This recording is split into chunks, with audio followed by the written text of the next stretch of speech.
It's a hugely respected organization and program, and so people take notice of the Page 73 writers. Asher and Liz are the best producers I've had the pleasure of working with. I think it's amazing that there's a company that their entire mission is to take the brand new playwrights and take a big risk on them with the only purpose is to lift these playwrights up and to validate them in the way that it validated me. I think Page 73 is a really important cultural institution here in the city, in part because it doesn't feel like an institution. It feels like people who love theater and whose mission it is to help early career writers simply get that foot onto that path.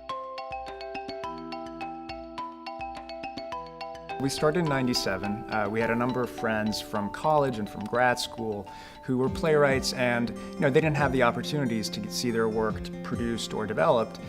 One of these playwrights, Karen Hartman, was a friend of ours. She came to us, she said, listen, I have the script, it's called Gum.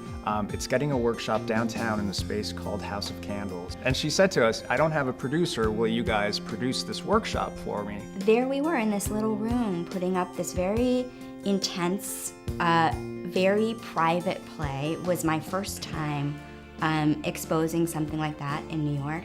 And they were just all support and life and fun and the best kind of intensity. And it was just the best beginning you could imagine. I think what we realized out of that was that we could take even a small amount of resources and apply it to a really talented writer at the right time with the right script and really have a hugely exponential effect on her career and on the life of the play that she was working on. In 2004, when I was finishing graduate school, I was living in Providence, Rhode Island, and I was moving to New York, as many young artists do. I didn't know anyone in the city. I had no family here. I had no professional connections here.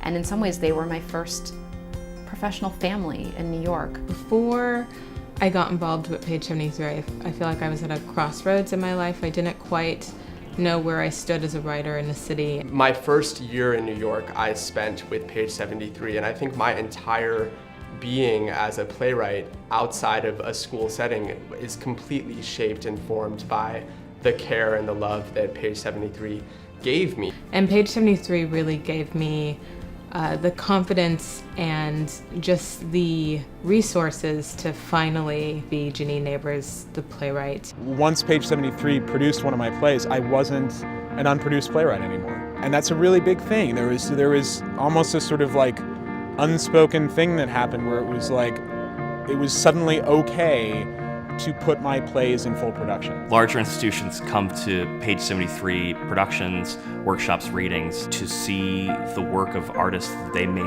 not have been willing to take a risk on themselves. Page 73 produced my play Creature along with New George's, and on our opening night, I think after we found out that we got a really great review, Asher did a kind of, I don't know, like Italian wedding Mediterranean dance of joy. He was like snapping his fingers, he was very low to the ground, and he was like stomping and dancing around this bar. So I felt like so happy that I had been part of this organization that cared so much about my play that they would dance for joy when it went well.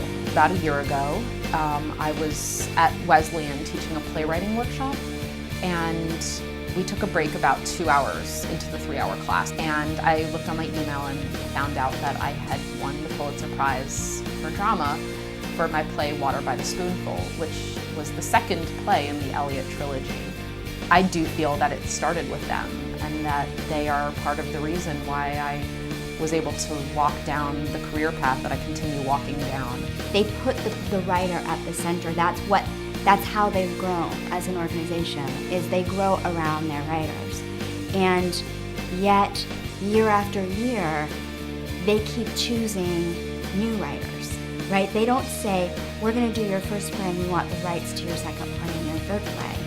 They say, we're gonna do your first play and we're gonna launch you, and then we're gonna move on and we're gonna find somebody else and we're going to do their first play. If they did not exist, there'd be a lot more homeless playwrights in New York City and across the country.